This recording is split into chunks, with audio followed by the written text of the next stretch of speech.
jusqu'à la fin des temps. and everything they feel being recorded till the end of time. Catherine Herridge, correspondante en chef pour les renseignements, poursuit son reportage sur l'endroit où se dirigent toutes ces données. Bluffdale, Utah, 25 km au sud de Salt Lake City. La NSA est sur le point de terminer un nouveau projet gargantuesque. Il s'agit du centre de données de l'Utah. La NSA ne confirmera ni ne démentira les détails, mais certains estiment que le centre sera capable de stocker 5 zeta-octets de données, soit suffisamment pour conserver pendant très longtemps tous les courriels, appels téléphoniques, recherches sur Google et vidéos des caméras de surveillance en Amérique.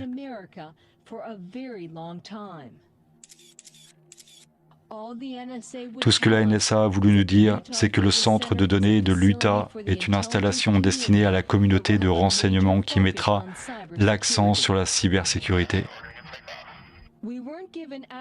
On n'y a pas eu accès l'été dernier, mais on pouvait le voir du ciel.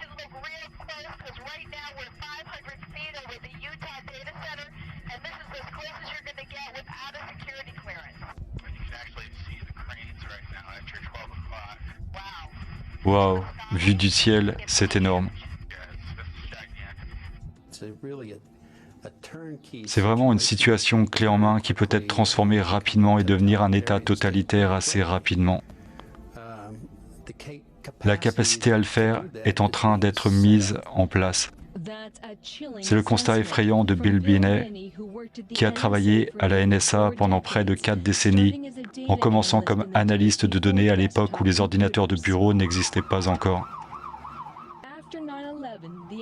Après le 11 septembre, la NSA a lancé un programme de surveillance sans mandat approuvé par le président Bush. J'ai estimé qu'il collectait environ 3 milliards par jour.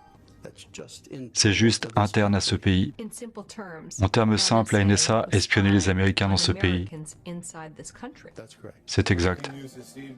La nouvelle de ce soir est l'identité de l'homme qui a mis l'administration Obama en mode défense et explication cette semaine.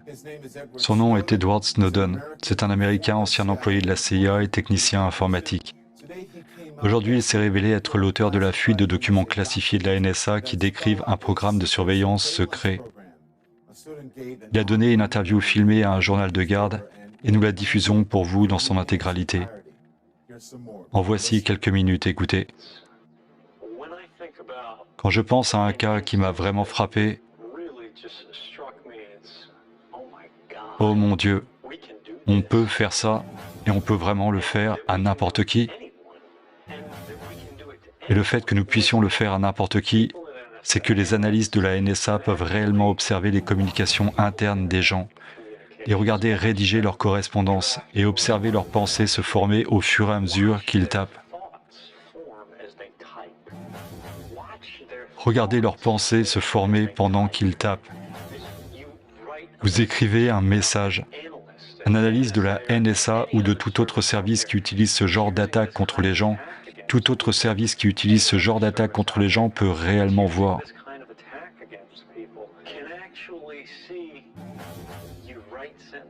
Vous écrivez des mots sans espace, puis revenez en arrière sur vos erreurs, et puis changez les mots, et puis une sorte de pause et de pensée à ce que vous vouliez dire. Faites une pause et réfléchissez à ce que vous vouliez dire, et ensuite le changez, et ensuite le changez. Changez-le. Il s'agit d'un intrus extraordinaire, non seulement dans vos communications, vos messages finis, mais aussi dans votre processus de rédaction, dans votre façon de penser. Dans votre façon de penser. Cette utilisation de la technologie peut donc se faire de manière très discrète, au point que la personne visée ne saura pas que cette technologie est utilisée contre elle.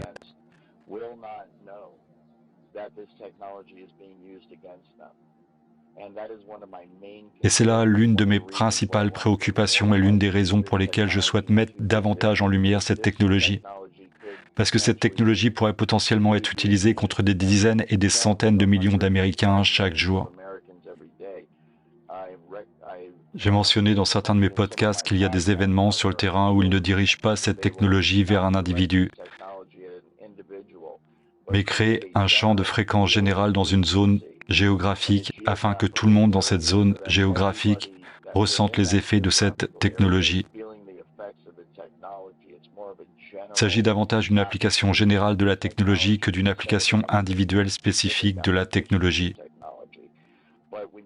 Mais si l'on tient compte de cette utilisation et du fait qu'elle est utilisée pour modifier les émotions, la pensée et le comportement, on peut considérer que plusieurs millions de personnes dans tout le pays sont sous l'influence de cette technologie aujourd'hui, en ce moment même. Des centaines de personnes dans la vallée disent entendre des voix dans leur tête. Ces voix sont transmises par micro-ondes ou par d'autres méthodes. Plusieurs téléspectateurs nous ont demandé d'enquêter sur ce qu'ils appellent le harcèlement électronique. Angela Monroe nous rejoint maintenant avec ce qu'elle a découvert. Angela. Harcèlement électronique, télépathie synthétique, technologie de la voix au crâne, il est possible que vous n'ayez jamais entendu parler de ces termes. Mais après une recherche sur Internet, j'ai trouvé des dizaines de sites web consacrés au phénomène et plusieurs habitants de la vallée qui disent en être victimes. Ces hommes vivent tous dans la région, ne se connaissaient pas avant que les voix ne se fassent entendre et disent que quelqu'un joue à des jeux d'esprit avec eux. Il s'agit surtout de commentaires désobligeants sur ce à quoi vous pensez. Kevin Bond dit qu'il avait l'habitude d'avoir une vie normale. Je vivais dans la région de San Diego à la recherche d'un juge fédéral et j'ai remarqué que j'étais suivi par tout un tas de gens. Selon les sites internet, ce que Bond décrit s'appelle du harcèlement collectif. Il a déménagé à Palm Springs pour s'échapper. J'ai commencé à entendre des voix, ce que l'on appelle la voix sur le crâne ou l'audition par micro-ondes. Bob Stanfield dit que son expérience est similaire et qu'elle a commencé il y a 10 ans. Il me suivait activement dans les environs et j'ai commencé à entendre les voix un peu après la poursuite en véhicule.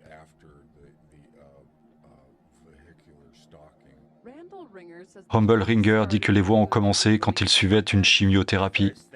La première chose qui a été dite était Randall Ringer. Je me suis redressé, je suis allé dans la salle de bain, j'ai regardé le miroir, je me suis regardé dans les yeux et j'ai dit « Est-ce que c'est vraiment arrivé ?» Monsieur Bond dit avoir trouvé plus de 300 victimes au niveau local et en recherche d'autres dans tout l'État grâce à des panneaux d'affichage. Comme beaucoup d'entre eux l'ont déjà appris, l'un des moyens de dissimuler ce programme est d'utiliser la profession de psychiatre pour le faire.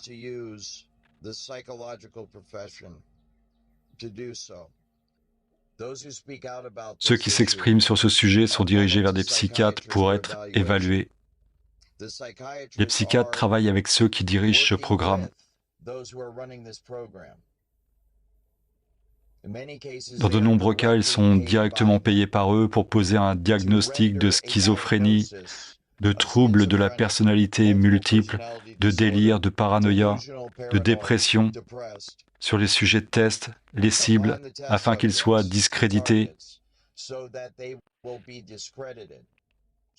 afin que s'ils parlent davantage ou s'ils commencent à faire des progrès contre ce programme, qu'ils soient intrinsèquement discrédités.